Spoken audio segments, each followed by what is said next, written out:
આગળ હવે તો આપણે અભ્યાસ કરીએ છીએ ધોરણ 11 વિષય બાયોલોજી, ચેપ્ટર નંબર 14 વનસ્પતિમાં શ્વસન.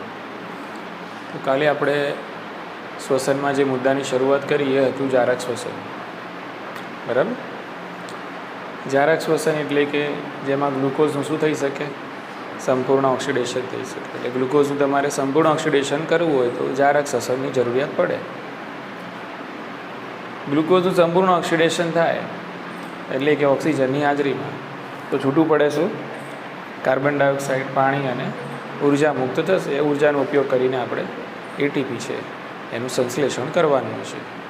અને જારક શ્વસન આપણને ઉચ્ચ કક્ષાના સ્તરો એટલે ઉચ્ચ કક્ષાના સજીવોમાં કે જે સુકોષ કેન્દ્રીય કોષો ધરાવે છે એમાં સામાન્ય રીતે જોવા મળે છે.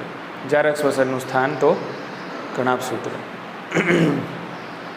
જોયું આપણે કાલે કે ભાઈ ગ્લુકોઝ તો ગ્લાયકોલિસિસની પ્રક્રિયા દ્વારા 3 કાર્બન ધરાવતા 2 પાયરુવિક એસિડમાં ફેરવાય છે. અને આ પ્રક્રિયા કોષરસમાં થાય છે. ત્યારબાદ કોષરસમાંથી પાયરુવિક એસિડ કણાભસૂત્રમાં આવે છે. કણાભસૂત્રના શામાં આવશે? આધારકમાં. ક્યાં આવશે? આધારકમાં. ઓકે. હવે કણાભસૂત્રના આધારકમાં પાયરુવિક એસિડ સાથે શું થશે? તો પાયરુવિક એસિડમાંથી હાઇડ્રોજનના અણુઓ દૂર થશે અને તમને મળતો રહેશે કાર્બન ડાયોક્સાઇડ. એટલે એક પાયરુવિક એસિડમાંથી જો 3 કાર્બન ડાયોક્સાઇડ મળે તો એ પાયરુવિક એસિડનું સંપૂર્ણ ઓક્સિડેશન થયું કહેવાય. એટલે જેટલા કાર્બન હોય એટલા કાર્બન ડાયોક્સાઇડ મળવા જોઈએ. આ પ્રક્રિયાને ક્રેબ્સ ચક્ર કહીએ છીએ. અને ક્રેબ્સ ચક્ર કણાભસૂત્રના આધારકમાં થાય છે. અને બીજું, હાઇડ્રોજનની સાથે સાથે ઇલેક્ટ્રોન પણ દૂર થતા હોય છે. અને ઇલેક્ટ્રોન ઓક્સિજન તરફ ગતિ કરે છે. ઓક્સિજન તરફ ગતિ કરે ત્યારે ઇલેક્ટ્રોનમાંથી ઘણી બધી ઉર્જા મુક્ત થાય છે. અને એ ઉર્જાનો સંચય આપણે એટીપીના સ્વરૂપમાં કરવાનો હોય છે. એટલે આ જે પ્રક્રિયા છે એના ઓક્સિડેટિવ ફોસ્ફોરાયલેશન કહેવામાં આવે છે. અને ઓક્સિડેટિવ ફોસ્ફોરાયલેશન કણાભસૂત્રના અંતઃ પટલ ઉપર થાય છે.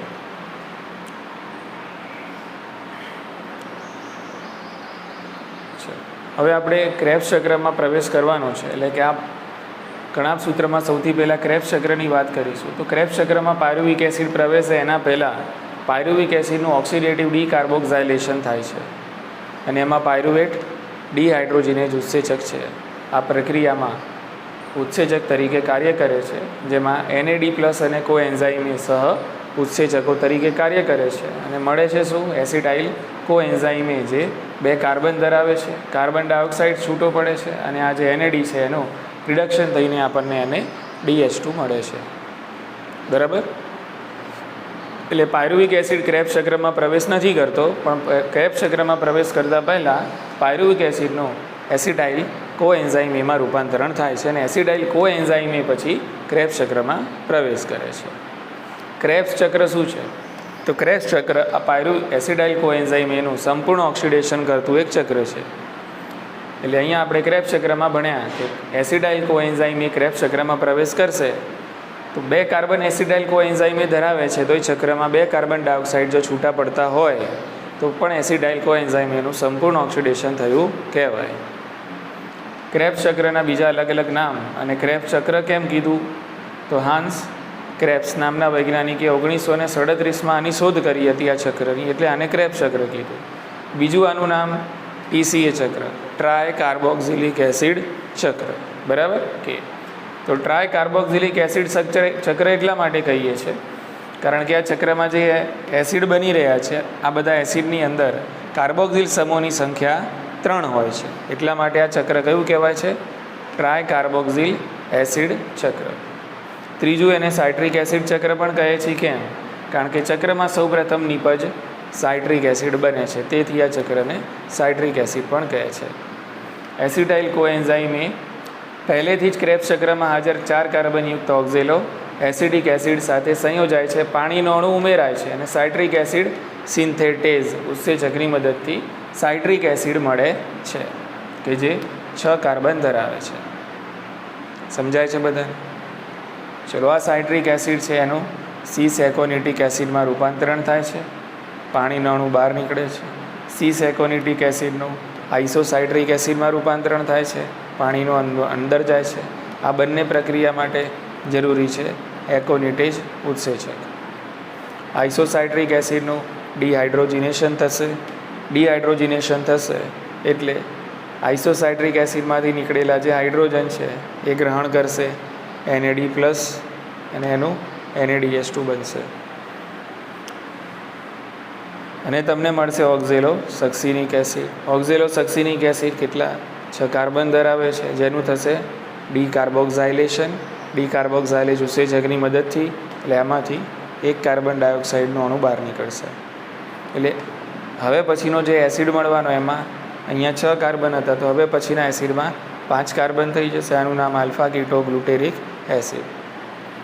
આલ્ફા કીટોગ્લુટેરિક એસિડનું સક્સિનિક એસિડમાં રૂપાંતરણ થશે, પણ એના માટે ડિહાઇડ્રોજિનેશન થશે.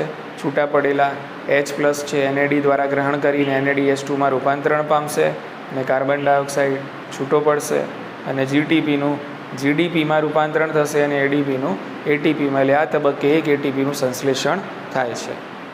ત્યારબાદ આલ્ફા કીટોગ્લુટેરિક એસિડનું સક્સિનિક એસિડમાં રૂપાંતરણ થાય છે. ખ્યાલ આવી ગયો? ઓકે. અહીંયા મેં તમને કીધેલું કે અહીંયા એક મધ્યસ્થી સંયોજન પણ બને છે, બરાબર? તો અહીંયા એની આપણે અહીંયા વાત કરી લઈએ, ધ્યાન રાખશું. તો મારી જોડે છે, માની લો કે alpha ketoglutaric acid. Alpha ketoglutaric acid. તો આલ્ફા કીટોગ્લુટેરિક એસિડમાંથી સીધું સક્સિનિક એસિડ બની જતું નથી, પણ એના પહેલાં અહીંયા બને છે સક્સિનિલ કોએન્ઝાઇમ A. એના પહેલાં અહીંયા બને છે સક્સિનિલ કોએન્ઝાઇમ A. એટલે આલ્ફા કીટોગ્લુટેરિક એસિડમાંથી સક્સિનિલ કોએન્ઝાઇમ A બનવા માટે અહીંયા ઉત્સેચક જોઈએ છે ડિહાઇડ્રોજિનેઝ. ડિહાઇડ્રોજિનેઝ એટલે અહીંયા આ ડિહાઇડ્રોજિનેશન આ તબક્કામાં થશે, એટલે કે અહીંયા 2H+ બહાર નીકળશે, બરાબર કે? અને એનું ગ્રહણ થશે NAD+ દ્વારા અને અહીંયા તમને મળશે NADH2.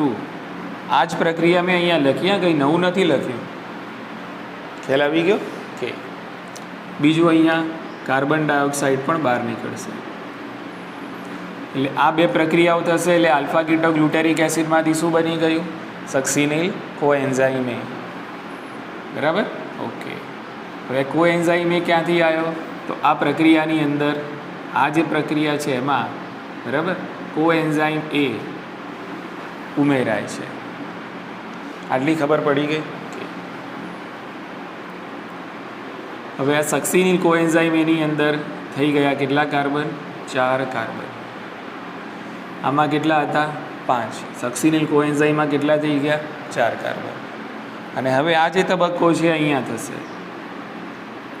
સમજી લો કે આ GTP છે, એ GTPનું રૂપાંતરણ થશે GDPમાં અને અહીંયા ADPનું રૂપાંતરણ થશે ATPમાં. હવે તમને મળે છે સક્સિનિક એસિડ. હવે અહીંયા તમને મળશે સક્સિનિક એસિડ, બરાબર? એટલે અહીંયા જે ઉત્સેચક આવે છે એ છે સક્સિનિલ કોએન્ઝાઇમ A સિન્થેટેઝ. કયું ઉત્સેચક છે? સક્સિનિલ કોએન્ઝાઇમ A સિન્થેટેઝ, બરાબર કે? અને અહીંયા કોએન્ઝાઇમ A છે બહાર નીકળે છે, એટલે અહીંયા બની જાય છે સક્સિનિક એસિડ. વસ્તુ આ જ છે, કંઈ નવું નથી, પણ આમાં પણ આપણે એક તબક્કો વધાર્યો એમ. એટલે અહીંયા ખાલી એટલું યાદ રાખવાનું તમારે કે આલ્ફા કીટોગ્લુટેરિક એસિડમાંથી સક્સિનિક એસિડ બને છે, તો વચ્ચે કોઈ મધ્યસ્થી સંયોજન બને છે? તો હા, વચ્ચે એક મધ્યસ્થી સંયોજન બને છે જેનું નામ છે સક્સિનિલ કોએન્ઝાઇમ A અને પછી બને છે સક્સિનિક એસિડ. અહીંયા આપણે બધું ડાયરેક્ટ દર્શાવી દીધું અને એમાં જે પ્રક્રિયાઓ થાય છે એને પણ અહીંયા આપણે દર્શાવી દીધેલી છે. બોલો, ઉતરી ગઈ મગજમાં વાત? ખ્યાલ આવી ગયો કે? ચલો, ત્યારબાદ આ સક્સિનિક એસિડ છે એનું ડિહાઇડ્રોજિનેશન થાય છે અને આ વખતે દૂર થયેલા હાઇડ્રોજનનું ગ્રહણ NAD+ દ્વારા નહીં પણ FAD+ દ્વારા થાય છે, જેથી એનું FADH2માં રૂપાંતરણ થાય છે. ઉત્સેચક છે સક્સિનિક ડિહાઇડ્રોજિનેઝ અને ત્યારબાદ સક્સિનિક એસિડનું ફ્યુમેરિક એસિડમાં એક પાણીનો અણુ ઉમેરાય છે. ઉત્સેચક ફ્યુમારેઝની મદદથી તેનું મેલિક એસિડમાં રૂપાંતરણ થાય છે. મેલિક એસિડનું ડિહાઇડ્રોજિનેશન થશે, છૂટા પડતા હાઇડ્રોજનનું ગ્રહણ NAD+ દ્વારા થશે, NADH2માં રૂપાંતરણ થશે તેનું, અને મેલિક એસિડનું ઓક્ઝેલો એસિટિક એસિડમાં રૂપાંતરણ થશે, અને ફરીથી ઓક્ઝેલો એસિટિક એસિડ છે એસિટાઇલ કોએન્ઝાઇમ સાથે જોડાઈને ક્રેબ્સ ચક્ર છે એ સતત થતું રહેશે. કારણ કે ચક્ર છે એટલે કેવું રહેશે? સતત થતું રહેશે. બોલો, આટલી ખબર પડી ગઈ? ઓકે.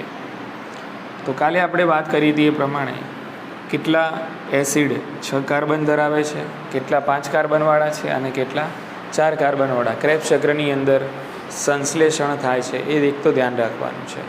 બરાબર કે બીજું શું ધ્યાન રાખશો આની અંદર? તો બીજું કેટલી જગ્યાએ ડિહાઇડ્રોજિનેશન થાય છે. દાખલા તરીકે હું તમને એમ પૂછું કે ભાઈ એસિટાઇલ કોએન્ઝાઇમ એ, બરાબર, તો એસિટાઇલ કોએન્ઝાઇમ એ ક્રેબ્સ ચક્રમાં પ્રવેશ કર્યા પછી ડિહાઇડ્રોજિનેશન કેટલી વખત થશે? તો એસિટાઇલ કોએન્ઝાઇમ એથી પૂછાય તો એક અહીંયા થયું, એક અહીંયા થાય છે, 2, 3 અને 4. એટલે જ્યાં જેટલી વાર NADH2 અને FADH2 મળે છે તેટલી વાર શું થયું કહેવાય? ડિહાઇડ્રોજિનેશન. બરાબર ને? ચાલો હું તમને એમ પૂછું કે ભાઈ પાયરુવિક એસિડ છે, જો એનું સંપૂર્ણ ઓક્સિડેશન થાય તો ડિહાઇડ્રોજિનેશન કેટલી વાર થાય? તો એક વાર તો અહીંયા થઈ ગયું ઓલરેડી, એક વાર અહીંયા થઈ ગયું. અહીંયાથી શું નીકળે છે? 2H+, અને 2H+ કોની સાથે જોડાય છે? NAD, અને એના કારણે અહીંયા શું બને છે? NADH2, અને ઓલરેડી એક કાર્બન ડાયોક્સાઇડ પણ અહીંયા છૂટો પડી જાય છે. બરાબર? એટલે ડિહાઇડ્રોજિનેશન અહીંયા એક વાર થયું, અને બીજું ચક્રમાં કેટલી વાર થાય છે? 4 વાર. એટલે પાયરુવિક એસિડનું સંપૂર્ણ ઓક્સિડેશન થાય તો ડિહાઇડ્રોજિનેશન કેટલી વાર થશે? તો 5 વાર. બોલો, ખ્યાલ આવી ગયો? બીજું કે ભાઈ પાયરુવિક એસિડનું સંપૂર્ણ ઓક્સિડેશન થાય તો કેટલી વખત ડીકાર્બોક્ઝાઇલેશન થશે? તો 3 વખત. એક અહીંયા થયું એટલે CO2 મળ્યો, એક અહીંયા થયું એટલે CO2 મળ્યો, અને એક અહીંયા થયું ત્યારે CO2 મળે છે. બરાબર? એટલે 3 CO2 મળી ગયા. એક પાયરુવિક એસિડમાંથી 3 CO2 મળી ગયા. એનો મતલબ એમ કે પાયરુવિક એસિડનું થઈ ગયું સંપૂર્ણ ઓક્સિડેશન. આટલી વાત મગજમાં ઉતરે છે? બરાબર કે? એટલે આ પ્રકારના સવાલો આવતા હોય છે, પણ પ્રશ્નમાં ધ્યાન રાખવાનું આપણને કે ભાઈ એસિટાઇલ કોએન્ઝાઇમ એ વિશે પૂછેલું છે કે પછી અહીંયા પાયરુવિક એસિડથી પૂછેલું છે, ક્યાંથી પૂછેલું છે એ ધ્યાન રાખવાનું. એસિટાઇલ કોએન્ઝાઇમ એથી પૂછેલું હોય તો જેટલું તમને ચક્રમાં દેખાય છે એટલું જ તમારે લખવાનું. બરાબર? અને પાયરુવિક એસિડથી પૂછાય છે તો આ સ્ટેપ એની અંદર એડ કરવાનું. ખ્યાલ આવી ગયો? ઓકે. ચલો, હવે બુકની અંદર આપણને ક્રેબ્સ ચક્રનું એક સમીકરણ આપેલું છે. બરાબર? તો એ સમીકરણ પાયરુવિક એસિડનું સંપૂર્ણ ઓક્સિડેશન દર્શાવતું સમીકરણ છે. બરાબર કે? તો એ સમીકરણ છે એ અહીંયા આપણે સમજી લઈએ શું કહેવા માગે છે. તો અહીંયા ગણતરી આપણે કરીએ છીએ એક પાયરુવિક એસિડની, તો આપણે લીધું શું? એક પાયરુવિક એસિડ. ચલો, એક પાયરુવિક એસિડ આપણે લઈએ છીએ. હવે આ ક્રેબ્સ ચક્રની આખી પ્રક્રિયા થઈ. બરાબર? તો એની અંદર કેટલા NADની તમારે જરૂર પડી? તો આપણને 4 NADની જરૂર પડી. જુઓ, એક NAD અહીંયા, બરાબર ને, બીજો NAD અહીંયા 2, ત્રીજો અહીંયા 3 અને ચોથો અહીંયા 4. બરાબર કે? એટલે અહીંયા હું લખીશું 4 NAD+. કેટલા FAD જોઈએ છે? તો અહીંયા ક્યાંય FAD દેખાતું નથી, ફક્ત આના સિવાય, એટલે એક FAD. બરાબર? એક થઈ ગયું અહીંયા FAD+. પાણીના અણુની કેટલી જરૂર પડી? તો 2 પાણીના અણુ ઉમેરાયા, એક અહીંયા ઉમેરાયો અને એક અહીંયા ઉમેરાયો. આ 2 તો સરભર થઈ ગયા. બરાબર? સમજાયું? હા કે ના? એક અહીંયા અને એક અહીંયા, એટલે આપણે અહીંયા લખશું 2H2O. બરાબર? એક ADP અહીંયા વપરાય છે, ADP, અને એક છે અકાર્બનિક ફોસ્ફેટ. ઓકે. ચલો, ગીવ્સ શું મળશે આમાંથી? બરાબર કે? તો આમાંથી આપણને આ 4 NAD છે એના મળી જશે તમને 4 NADH પ્લસ 4H+, અથવા હું એમ પણ લખી શકું છું 4 NADH2. શું લખી શકું? 4 NADH2 તો પણ ચાલી જશે. એટલે ટૂંકમાં NADનું શું થઈ ગયા? NADH2 મળી ગયા. બરાબર? ચલો, FADનું શું થયું? FADH2 મળ્યું. FADનું FADH2 મળ્યું. પાયરુવિક એસિડમાંથી છૂટા પડી ગયા શું ભાઈ? Carbon dioxide. કેટલા કાર્બન ડાયોક્સાઇડ છૂટા પડ્યા? 3. એક અહીંયા, 2 અને આ 3. સમજાય છે? ઓકે. અને આ જે ADP પ્લસ PI છે એનું આપણને મળી ગયું ATP, એટલે એક આપણને અહીંયા મળ્યું ATP. બરાબર ને? ઓકે. એટલે આ સમીકરણ શું દર્શાવે છે? તો પાયરુવિક એસિડનું, એક પાયરુવિક એસિડનું સંપૂર્ણ ઓક્સિડેશન દર્શાવતું સમીકરણ છે. બરાબર? એટલે એક પાયરુવિક એસિડનું જ્યારે સંપૂર્ણ દહન થાય છે તો તમને 4 NADH2 મળે છે, એક FADH2 મળે છે, 3 કાર્બન ડાયોક્સાઇડના અણુઓ મળે છે અને એક ATPનું સંશ્લેષણ થાય છે. ખ્યાલ આવી ગયો? કે ચલો આની જગ્યાએ દાખલા તરીકે ગ્લુકોઝ હશે તો ગ્લુકોઝમાંથી કેટલા છૂટા પડે છે pyruvic acid? 2 pyruvic acid. Okay. હવે 2 પાયરુવિક એસિડની અથવા તો આપણે એક ગ્લુકોઝના અણુની ગણતરી કરીએ કે ભાઈ એક ગ્લુકોઝનો અણુ હોય તો શું થાય? તો એક ગ્લુકોઝનો અણુ હોય તો આ 4ની જગ્યાએ આ બધું ડબલ થઈ જશે. ગ્લુકોઝનો એક અણુ હોય તો આ તો એક પાયરુવિક એસિડ માટે છે આખી સિસ્ટમ. ખ્યાલ આવી ગયો? એ ગ્લુકોઝના એક અણુનું સંપૂર્ણ દહનની વાત કરીએ તો એમાં કેટલા હશે? 2 પાયરુવિક એસિડના અણુ, બધું ડબલ થશે. બોલો, સમજાય છે? બરાબર? 8 NAD+, 2 FAD, 4 H2O, 2 ADP અને 2 PI મળશે શું તમને? 8 NADH2 પર 8 H+, 2 FADH2, 6 CO2 અને 2 ATP. બોલો, ખ્યાલ આવી ગયો ને? ઓકે. હવે તમે કહેશો સર અહીંયા ક્યાંય ઓક્સિજનની જરૂરિયાત તો પડી નહીં. બરાબર? ઓક્સિજનની જરૂરિયાત ભલે અહીંયા ના પડી હોય, ઓક્સિજનની જરૂરિયાત આપણને આગળની પ્રક્રિયામાં પડવાની છે. તેમ છતાં આ જે પ્રક્રિયા છે ઓક્સિજનની હાજરી જરૂરી છે. આ પ્રક્રિયામાં શાની જ હાજરી? ઓક્સિજનની હાજરી જરૂરી છે. એટલા માટે ક્રેબ્સ ચક્ર પણ એક પ્રકારની કઈ પ્રક્રિયા કહેવાય છે? જારક શ્વસન. બરાબર? ઓકે. બીજું, ATP અહીંયા આપણને કંઈ ખાસ મળ્યા નહીં. બરાબર? ઓકે. એનો મતલબ એમ કે હજુ ATP આપણને મળવાના બાકી છે. હવે આ ATP અહીંયા તો તમને એક ગ્લુકોઝની વાત કરીએ તો 2 જ ATP મળ્યા. કેટલા મળ્યા? 2. એક ATP અહીંયા. બરાબર? અને બીજું આવું ચક્ર થશે તો એ વખતે એક બીજો મળશે. એટલે એક ગ્લુકોઝમાંથી આવા કેટલા મળ્યા? 2 જ ATP મળ્યા. બરાબર ને? ઓકે. ગણતરી આપણે છેલ્લે કરીશું કેટલા ATP તમને મળે છે એની વાત છે. બરાબર? ઓકે. એટલે મતલબ એ થયો કે હજુ અને ગ્લાયકોલિસિસમાં આપણને બીજા કેટલા મળ્યા હતા? 2 ATP મળ્યા હતા. આધારક આધારિત કેટલા મળ્યા હતા? 2 ગ્લાયકોલિસિસમાં. અને અહીંયા પણ આ જે મળ્યા ને એ પણ કેવા કહેવાશે? આધારક આધારિત જ કહેવાશે. બરાબર? એટલે હજુ એક એવી પ્રક્રિયા છે કે જેમાં ઘણા બધા ATP છે આપણને મળશે અને એ પ્રક્રિયાનું નામ શું છે? એ પ્રક્રિયાનું નામ છે ઓક્સિડેટિવ ફોસ્ફોરીકરણ. એ હજુ થવાની બાકી છે. એટલે હવે આગળની પ્રક્રિયામાં આપણે શું જોશું? તો ક્રેબ્સ ચક્રમાં આપણને જે મળ્યું શું? NADH2 અને FADH2. આ NADH2 અને FADH2નું થશે શું? ઓક્સિડેશન. અને ઓક્સિડેશન થશે એટલે એમાંથી ઇલેક્ટ્રોન છૂટા પડશે. ઇલેક્ટ્રોન છે ગતિ કરશે અને ગતિ કરશે એ દરમિયાન ઉર્જા મુક્ત થશે અને એમાંથી આપણે બનાવશું ATP. એટલે હજુ NADH2 અને FADH2નું જ્યાં સુધી સંપૂર્ણ ઓક્સિડેશન ના થાય ત્યાં સુધી એમાંથી ઉર્જા છૂટી પડે નહીં. અને ઉર્જા છૂટી ના પડે ત્યાં સુધી ATP બનવાના નથી. એટલે હજુ આપણે બાકી છે એક જારક શ્વસનનું છેલ્લું સ્ટેપ કયું? ઓક્સિડેટિવ ફોસ્ફોરીકરણ. અને કોનું થશે? NADH2 અને FADH2. આટલી દિમાગમાં વાત ઉતરી ગઈ. બરાબર ને? ઓકે. એટલે અહીંયા આપણે ક્રેબ્સ ચક્ર પૂરું કર્યું. હવે નેક્સ્ટ સ્ટેપ એટલે આપણને ક્રેબ્સ ચક્રમાં જે મળ્યું એ લઈને હવે આપણે જવાનું કઈ પ્રક્રિયામાં? ઓક્સિડેટિવ ફોસ્ફોરીકરણમાં. બોલો, સમજી ગયા? ખ્યાલ આવે છે આ કે ના? બરાબર? એટલે આ પ્રક્રિયાની અંદર પણ આપણને ઓક્સિજનની જરૂર પડવાની છે. તો અહીંયા ટાઇટલ આપીએ આપણે ઓક્સિડેટિવ ફોસ્ફોરીકરણ.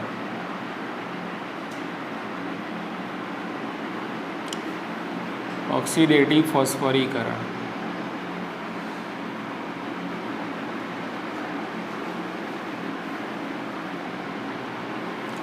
જો પહેલાં આ પ્રક્રિયા છે એનો હું તમને સાર સમજાવી દઉં. ઓક્સિડેટિવ ફોસ્ફોરીકરણની પ્રક્રિયા ક્યાં થાય છે તો એનું સ્થાન શું છે? તો ઓલરેડી આપણને ખબર જ છે ઓક્સિડેટિવ ફોસ્ફોરીકરણની પ્રક્રિયા કણાભ સૂત્રના અંતઃપટલ ઉપર થાય છે. એટલે અહીંયા આપણે પહેલાં એનું સ્થાન લખી લઈએ, એટલે આપણે ત્યાં પહોંચી જઈએ એમ. કણાભ સૂત્રના અંતઃપટલ ઉપર ક્રેબ્સ ચક્રની પ્રક્રિયા આપણે જે કરીએ ક્યાં કરી? કણાભ સૂત્રના આધારકમાં કરી. હવે આ પ્રક્રિયા છે કણાભ સૂત્રના અંતઃપટલ ઉપર થવાની છે. ક્લિયર? ધ્યાન રાખો. હવે પ્રક્રિયામાં શું થશે? તો ક્રેબ્સ ચક્રમાં મળેલા NaDH2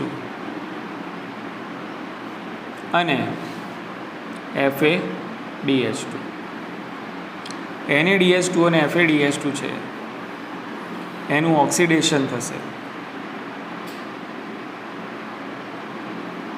એનું થશે ઓક્સિડેશન થશે એટલે આમાંથી નીકળવાના ઇલેક્ટ્રોન્સ એટલે કે વીજાણુઓ આમાંથી નીકળશે અને આ વીજાણુઓ ગતિ કરવાના ઓક્સિજન તરફ. અને વીજાણુઓ ગતિ કરતા હશે એ દરમિયાન ઉર્જા મુક્ત થશે અને આ ઉર્જાનો સંચય એટીપીના સંશ્લેષણમાં થશે. આટલી ખબર પડી. હવે NaDH2 અને FaDH2ના ઓક્સિડેશનથી જે ઇલેક્ટ્રોન નીકળે છે એ ઇલેક્ટ્રોનનું વહન ઓક્સિજન સુધી તમારે કરવાનું છે અને ત્યારબાદ આ ઓક્સિજન છે એ હાઇડ્રોજન સાથે જોડાઈને પાણીનો અણુ મુક્ત કરે છે.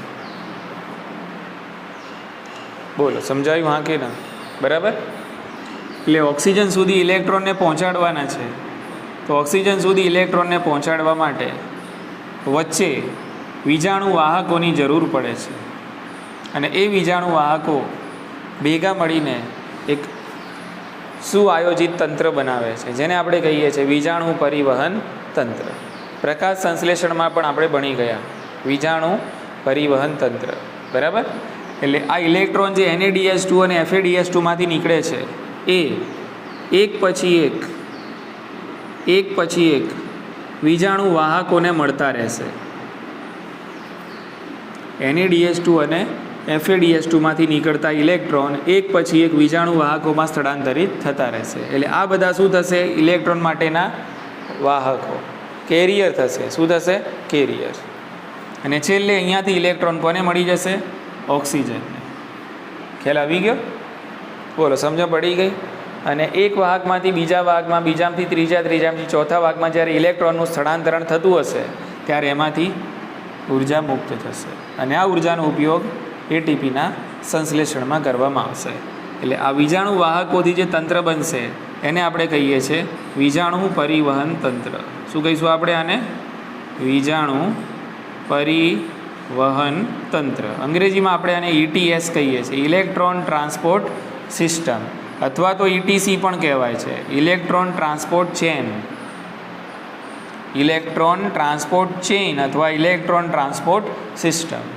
એટલે આ આખી જે ઇલેક્ટ્રોન ટ્રાન્સપોર્ટ સિસ્ટમ છે અથવા તો આ વીજાણુ પરિવહન તંત્ર છે જેમાં વીજાણુ વાહકો આવેલા છે, આ તંત્ર ક્યાં આવેલું હોય છે? તો આ તંત્ર આખું ક્યાં આવેલું હોય છે? અંતઃપટલ ઉપર આવેલું છે. આટલી ખબર પડી ગઈ? સમજાયું એમ કહો હા કે ના? બરાબર. ઓકે. હવે ધ્યાન રાખો, હું તમને કણાભ સૂત્ર પરથી પછી મેક્ઝિમાઇઝ કરીને પ્રક્રિયા તરફ લઈ જઈશ, થોડી ઝડપ પણ રાખીશ. બરાબર. ચલો, આ કણાભ સૂત્ર છે અને આ છે કણાભ સૂત્રનું અંતઃપટલ. આ એનું આધારક છે. ક્રેબ્સ ચક્ર આપણે અહીંયા કર્યું ને, આ શું થયું? અહીંયા ક્રેબ્સ ચક્ર કણાભ સૂત્રના આધારકમાં. અને આ ક્રેબ્સ ચક્રમાંથી આપણને શું મળ્યા? NaDH2 અને FaDH2. આ બધું મળ્યું ક્યાં? આધારકમાં. બરાબર કે હવે આ ઇલેક્ટ્રોન વાહકો, આ વીજાણુ વાહકો જે છે, બરાબર, આ વીજાણુ વાહકો બધા આ અંતઃપટલ ઉપર આવેલા છે. આ વીજાણુ વાહકો બધા ક્યાં આવેલા છે? અંતઃપટલ ઉપર આવેલા છે. સમજાયું હા કે ના? બરાબર કે એટલે આ શું છે? જોયો, આ છે બાહ્ય પટલ. કણાભ સૂત્રનું કયું પટલ છે? આ બાહ્ય પટલ. કે આ કણાભ સૂત્રનું છે અંતઃપટલ. અને બાહ્ય અને અંતઃપટલ વચ્ચે આ જે અવકાશ જોવા મળે છે એને આપણે કહીએ છીએ આંતરપટલ અવકાશ. શું કહીશું આપણે આને? આંતરપટલ અવકાશ. બરાબર. અને આ જે છે એને તો ઓલરેડી આપણે કહીએ છીએ આધારક. બોલો, સમજાયું? ઓકે. હવે આ જ વસ્તુને હું અહીંયા દોરું છું, ધ્યાન રાખો. ખ્યાલ આવી ગયો? ઓકે. હવે અહીંયા આ પટલ છે ને, પહેલાં હું અહીંયા દોરું છું. આ છે પટલ. કયું? અંતઃપટલ. એટલે આ થયું તમારું અંતઃપટલ. આ જે ભાગ છે અંતઃપટલનો અંદરનો ભાગ, આ કયો ભાગ કહેવાશે? આધારક. એટલે આ જે હિસ્સો છે આધારકનો છે. અને અંતઃપટલથી હું આમ જઉં છું, એટલે અંતઃપટલથી આમ જઉં છું, એટલે આ કયો અવકાશ છે? આંતરપટલ અવકાશ. એટલે અહીંયા હું લખું છું આંતરપટલ અવકાશ. આટલી ખબર પડી ગઈ ને? એટલે આપણે ક્યાં છીએ એ ખબર પડી લેવું હોવી જોઈએ પહેલાં તો. બરાબર. હવે આધારકની અંદર થયું ક્રેબ્સ ચક્ર. બરાબર. ક્રેબ્સ ચક્રમાં આપણને મળ્યા શું? NaDH2. ક્લિયર? ઓકે. હવે આ જે NaDH2 છે એ NaDH2નું થશે ઓક્સિડેશન. એટલે અહીંયા તમને મળી જશે NaD+. NaDH2માંથી નીકળેલા ઇલેક્ટ્રોન છે એ સંકુલ નંબર 1. બરાબર. આ છે સંકુલ 1. સંકુલ 1 જેનું નામ છે NaDH ડિહાઇડ્રોજીનેઝ. સંકુલ 1નું નામ છે NaDH ડિહાઇડ્રોજીનેઝ. અને આમાંથી બીજા જે હાઇડ્રોજન છૂટા પડે છે એટલે એ પ્રોટોન સ્વરૂપે સ્થળાંતરિત કરી દેવામાં આવે છે. ક્યાં? આંતરપટલ અવકાશમાં. સમજાયું? હા કે ના? NaDH2 હતું એટલે આ પ્રોટોન સ્થળાંતરિત થઈને ક્યાં જતા રહ્યા? આંતરપટલ અવકાશમાં ગયા. બરાબર. અને NaDનું NaD+ બની ગયું અને આમાંથી બીજા છૂટા પડ્યા હતા શું? ઇલેક્ટ્રોન. ખ્યાલ આવી ગયો? ઓકે. એટલે આનું થઈ ગયું ઓક્સિડેશન. બરાબર. ઓકે. અને આ ગયા સંકુલ નંબર 1માં NaDH ડિહાઇડ્રોજીનેઝ. એટલે આ સંકુલ 1નું થયું કહેવાય રિડક્શન. સંકુલ 1નું કહેવાય રિડક્શન અને આનું કહેવાય ઓક્સિડેશન. બરાબર. કે હવે આ સંકુલ 1ની અંદર આ જે ઇલેક્ટ્રોન છે એ સૌ પ્રથમ FMN દ્વારા ગ્રહણ કરવામાં આવે છે. ફ્લેવિન મોનો ન્યુક્લિયોટાઇડ. FMN એટલે શું? તો અહીંયા લખું છું, ધ્યાન રાખજો. FMN એટલે કે flavin mononucleotide. Flavin mononucleotide. બરાબર. FMN પછી આ ઇલેક્ટ્રોન છે એ ફેરસ સલ્ફર નામનું પ્રોટીનનું કોમ્પ્લેક્સ હોય છે. એ કોમ્પ્લેક્સને આપી દેવામાં આવે છે. ખ્યાલ આવી ગયો? ઓકે. એટલે અહીંયા બધું બહુ જ બધું ભેગું હોય છે અને એટલા માટે આને એક સંકુલ નામ આપ્યું આપણે. સંકુલ 1 NaDH ડિહાઇડ્રોજીનેઝ. અને આ સંકુલની અંદર આ બધું આવેલું હોય છે. આપણે મગજમાં એક જ વસ્તુ રાખવાની છે, ઇલેક્ટ્રોનને આગળ ધક્કો મારતા જવાનું છે બસ. અને એને ત્યાં સુધી ધક્કો મારતા જઈશું જ્યાં સુધી એ કોને ના પહોંચી જાય? ઓક્સિજનને પહોંચી જાય નહીં ત્યાં સુધી. આટલી ખબર પડી ગઈ? ઓકે. તો આ છે સંકુલ 1. ત્યારબાદ આ જે ઇલેક્ટ્રોન છે આ ઇલેક્ટ્રોન મળશે યુબિક્વિનોનને. કોને મળશે? યુબિક્વિનોન. ઓકે. જેને મેં Q તરીકે દર્શાવ્યું છે. બરાબર. ઓકે. તો આનું નામ હું લખી દઉં છું યુબિક્વિનોન. બરાબર. ઓકે. હવે આ જે યુબિક્વિનોન છે એ ઇલેક્ટ્રોન છે ગ્રહણ કરે છે અને આ ઇલેક્ટ્રોન ગ્રહણ કરીને આ થઈ જશે યુબિક્વિનોલ. આ શું થઈ ગયું? યુબિક્વિનોલ. યુબિક્વિનોલ. બરાબર, એટલે ક્યુનું QH2 થઈ ગયું. એટલે ટૂંકમાં સંકુલ એકમાંથી ઇલેક્ટ્રોન છે એ યુબિક્વિનોનને આપી દેવામાં આવે છે. એટલે યુબિક્વિનોનનું થયું કહેવાય રિડક્શન અને સંકુલ એકનું થયું કહેવાય ઓક્સિડેશન. બોલો, ખ્યાલ આવી ગયો? ઓકે. હવે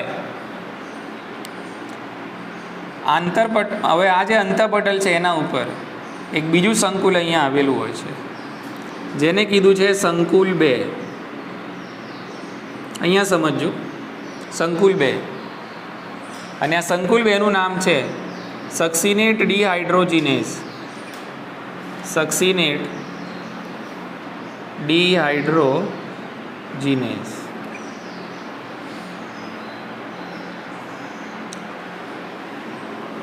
હવે આ સંકુલ 2 એને ક્યાંથી ઇલેક્ટ્રોન મળે છે?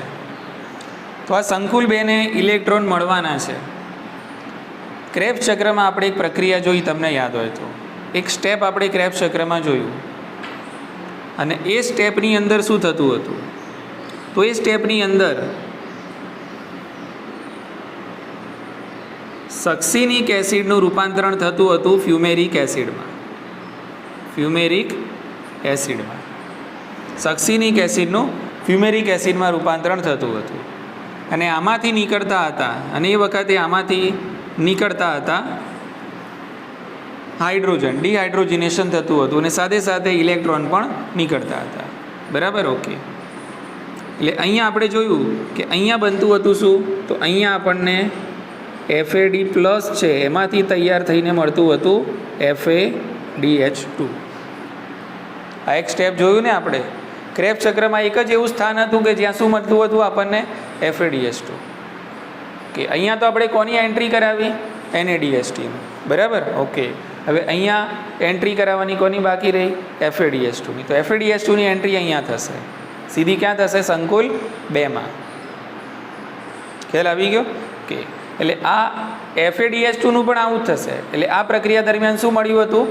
જ્યારે સક્સિનિક એસિડનું ફ્યુમેરિક એસિડમાં રૂપાંતરણ થાય છે ત્યારે આપણને FADH2 મળે છે. હવે આ FADH2નું અહીંયા થશે ઓક્સિડેશન. શું થશે? ઓક્સિડેશન.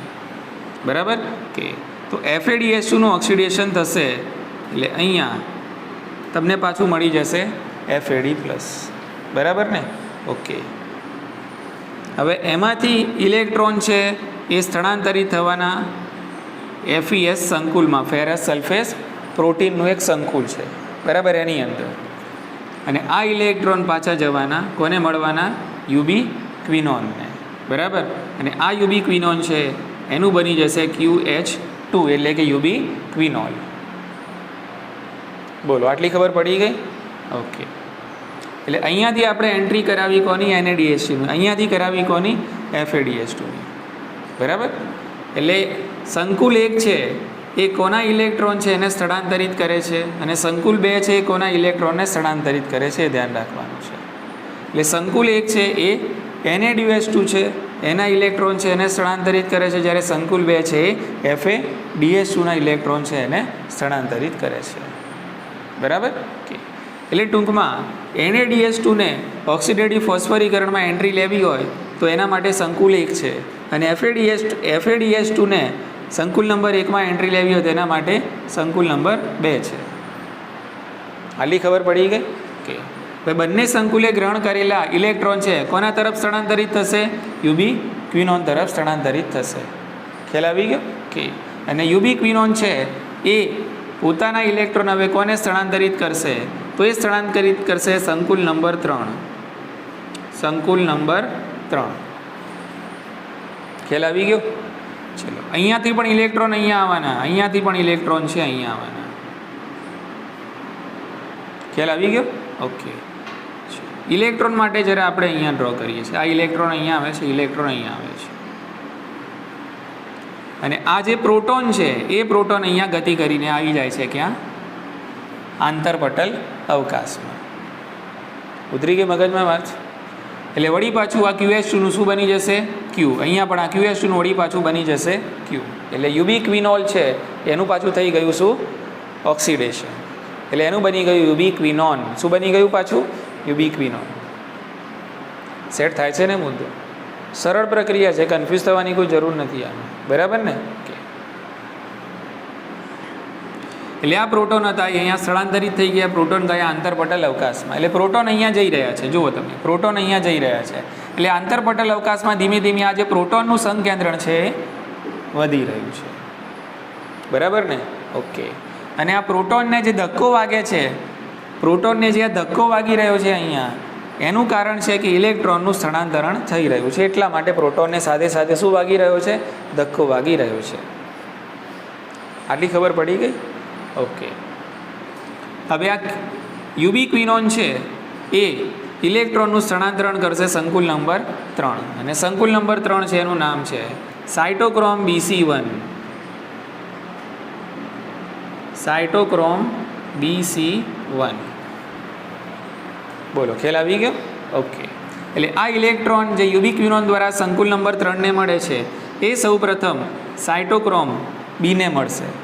પછી ઇલેક્ટ્રોનનું સ્થળાંતરણ થશે FES સંકુલમાં, બરાબર કે? અને ત્યારબાદ આ ઇલેક્ટ્રોન મળવાના સાયટોક્રોમ C1 ને. આટલી ખબર પડી ગઈ?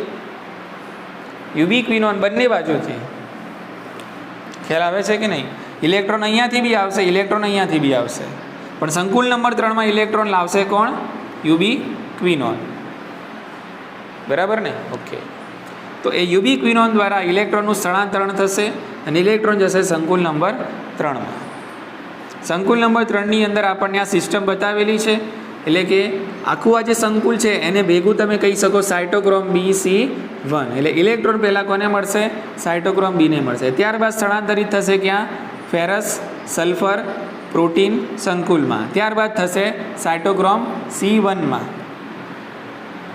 ખ્યાલ આવી ગયો? ઓકે, હવે આ સંકુલ નંબર 3 છે, અથવા તો આ જે અંતઃપટલ છે એ અંતઃપટલની બાહ્ય સપાટી ઉપર અહીંયા એક ચલાયમાન નાનકડું પ્રોટીન આવેલું હોય છે જેને કહેવાય છે C પ્રોટીન. શું કહીશું આપણે? C protein. સમજાયું? કે હવે C1ના જે ઇલેક્ટ્રોન છે એ કોને મળશે? C પ્રોટીનને મળશે, બરાબર કે? હવે આ C પ્રોટીન ઇલેક્ટ્રોનનું સ્થળાંતરણ કરશે. આ C પ્રોટીન છે ઇલેક્ટ્રોનનું સ્થળાંતરણ કરશે સંકુલ નંબર 4માં. એટલે આ ઇલેક્ટ્રોન ગયા ક્યાં? સંકુલ 4માં. ઉતરી મગજમાં વાત? એટલે સંકુલ 3માંથી સંકુલ 4માં ઇલેક્ટ્રોનનું સ્થળાંતરણ કરવા માટે અંતઃપટલની બાહ્ય સપાટી ઉપર શું આવેલું હોય છે? હા, એક ગોળાકાર C નાનકડું પ્રોટીન આવેલું હોય છે, બરાબર? અને આ C પ્રોટીન કેવું હોય છે? અંતઃપટલમાં આમથી આમ જઈ શકે એવું હોય છે. એટલે આ પ્રોટીન કેવું છે? ચલાયમાન. કેવું છે આ પ્રોટીન? ચલાયમાન. એટલે આ પ્રોટીનની અંદર ગતિ છે, બરાબર? અને આ પ્રોટીનના કારણે આમાંથી ઇલેક્ટ્રોન ક્યાં સંકુલ નંબર 3માંથી ઇલેક્ટ્રોન ક્યાં જશે? સંકુલ નંબર 4માં જશે. એટલે સંકુલ 3માંથી સંકુલ 4માં તમારે ઇલેક્ટ્રોનનું સ્થળાંતરણ કરવું હતું.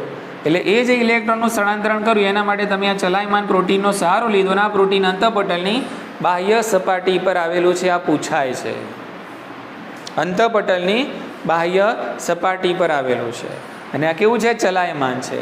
આ ક્યાંથી ક્યાં ઇલેક્ટ્રોનનું સ્થળાંતરણ કરે છે? તો સંકુલ 3માંથી સંકુલ 4માં કરે છે. એટલે એ ઇલેક્ટ્રોન હવે ક્યાં આવી ગયા? સંકુલ 4માં આવી ગયા. આટલી વાત મગજમાં ઉતરી?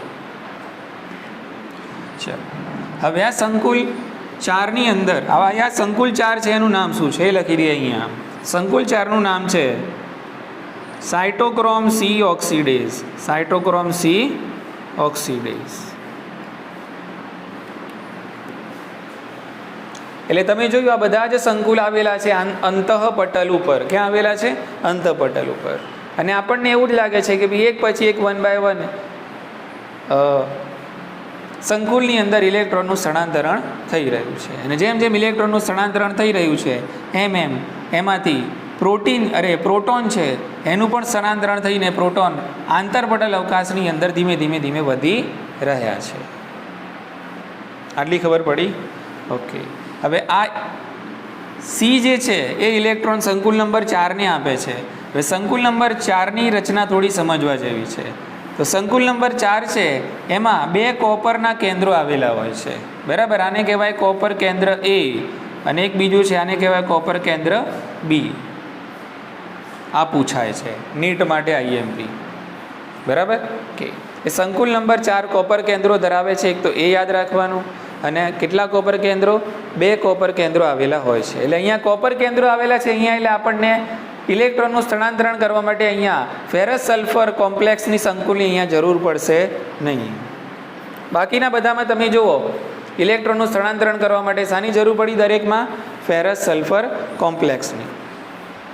બોલો, ખ્યાલ આવી ગયો? ઓકે. હવે જો તો કોપર કેન્દ્ર A છે ત્યાંથી ઇલેક્ટ્રોનનું સ્થળાંતરણ થશે સાયટોક્રોમ A માં. સાયટોક્રોમ A માંથી ઇલેક્ટ્રોનનું સ્થળાંતરણ થશે A3 માં, અને A3 માંથી થશે કોપર કેન્દ્ર B માં. ખ્યાલ આવી ગયો? એટલે ટૂંકમાં C ચલાયમાન પ્રોટીન દ્વારા ઇલેક્ટ્રોનનું સ્થળાંતરણ સંકુલ નંબર 3 માંથી થયું સંકુલ નંબર 4 માં, અને સંકુલ નંબર 4 માં આ રીતે સિક્વન્સમાં ઇલેક્ટ્રોનનું સ્થળાંતરણ થશે. પહેલા કોણ મેળવશે ઇલેક્ટ્રોન? કોપર A, પછી સાયટોક્રોમ A, પછી સાયટોક્રોમ A3, પછી કોપર કેન્દ્ર B. એટલે આનું આ ઇલેક્ટ્રોન મેળવે આનું શું કહેવાય? રિડક્શન, બરાબર ને? ઓકે. એટલે C નું શું થયું કહેવાય? ઓક્સિડેશન. પછી ઇલેક્ટ્રોન A માં ગયા સાયટોક્રોમ A, એટલે આનું થયું કહેવાય રિડક્શન, આનું થયું કહેવાય ઓક્સિડેશન. એટલે અહીંયાથી અહીંયા સુધી આપણે ચાલુ કર્યું એમાં બધી આવી જ પ્રક્રિયાઓ થઈ. જેને ઇલેક્ટ્રોન લીધા એનું રિડક્શન થયું ને જેને આપ્યા એનું ઓક્સિડેશન થયું. એટલે અહીંયા પ્રક્રિયાઓ જે થઈ રહી છે કઈ? ઓક્સિડેશન રિડક્શન પ્રક્રિયાઓ થઈ રહી છે. અને ઓક્સિડેશન રિડક્શન પ્રક્રિયાઓ થતી રહે છે એટલે એમાંથી ઉર્જા છૂટી પડે છે. સાથે સાથે પ્રોટોનનું પણ અહીંયા થાય છે સ્થળાંતર. ખ્યાલ આવી ગયો? અને જે ઉર્જા છૂટી પડે છે એ ઉર્જાનો જ આપણે આગળ ઉપયોગ કરીને એટીપીનું સંશ્લેષણ કરવાનું છે. આટલી વાત તમને મગજમાં ઉતરી? સમજાઈ ગયું? હા કે ના એમ કહો, બરાબર. ઓકે. હવે આ જે ઇલેક્ટ્રોન છે એ હવે છેલ્લે કોને આપી દેવાના? આપણે ઓક્સિજનને આપી દેવાના છે, બરાબર. ઓકે. એટલે અહીંયા 1.5 O2, બરાબર. ઓકે. અને આધારકની અંદર રહેલા છે એ હાઇડ્રોજન સાથે ઓક્સિજન છે, સંયોજન બનાવે છે. અને આ ઇલેક્ટ્રોન તમે કોને આપી દીધા? ઓક્સિજનને આપી દીધા. અને અહીંયા બની ગયો તમને પાણીનો અણુ. એટલે બધું છેલ્લે ગયું પાણીમાં. છેલ્લે ક્યાં ગયું? પાણીમાં. એટલે જુઓ તમે આખા પિક્ચરમાં ક્યાંય ઓક્સિજન આવ્યો હતો નહીં. એટલે ઓક્સિજન છે એ ફાઇનલ ટચ છે. એટલે ઓક્સિજનની જે ભૂમિકા છે ઓક્સિડેટિવ ફોસ્ફોરીકરણની અંદર, ઓક્સિજનની જે ઓક્સિડેટિવ ફોસ્ફોરીકરણની અંદર જે ભૂમિકા છે સીમિત છે. સીમિત એટલે કે છેલ્લે આવશે, બરાબર, પણ ખૂબ જ અગત્યની છે. ઓક્સિજનની ભૂમિકા ખૂબ સીમિત છે પણ ખૂબ જ અગત્યની છે. ખ્યાલ આવી ગયો ને? ઓકે.